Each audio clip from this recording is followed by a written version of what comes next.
Ben ritrovati a tutti per questo nuovo appuntamento con il meteo. Buona settimana. Ci prepariamo ad affrontare una settimana caratterizzata da tempo ancora incerto. Ci sarà spazio per nuove piogge e anche per la neve, specialmente sulle zone montuose, comunque con quota in calo nel corso della giornata di giovedì. Diciamo che l'alta pressione è ancora lontano da noi, si è creato un corridoio che permette l'ingresso di perturbazioni atlantiche e anzi appunto alla volta di mercoledì ci sarà anche un afflusso di aria più fredda da nord. In effetti la mappa qui di fianco a me, che è una mappa a circa 5500 metri, ci fa sempre vedere la distribuzione delle alte e delle basse pressioni. Possiamo notare che l'alta pressione col colore sul giallo e il rosso è confinata più ad ovest. Da noi ci sono dei sistemi di bassa pressione che porteranno tempo ancora capriccioso. In particolare avremo delle precipitazioni anche nella mattinata di lunedì, con quota neve che è destinata a calare un po' e raggiungerà circa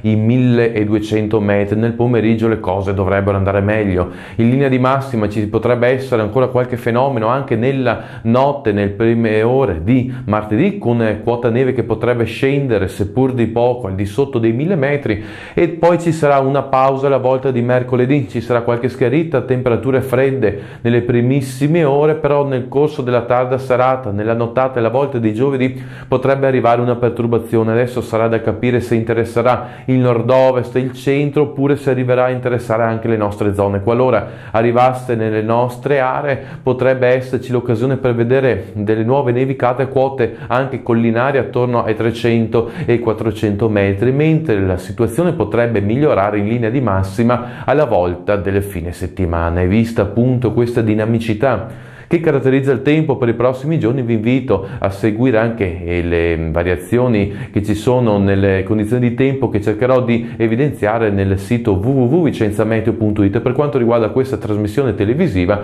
ci vediamo alla volta del prossimo fine settimana.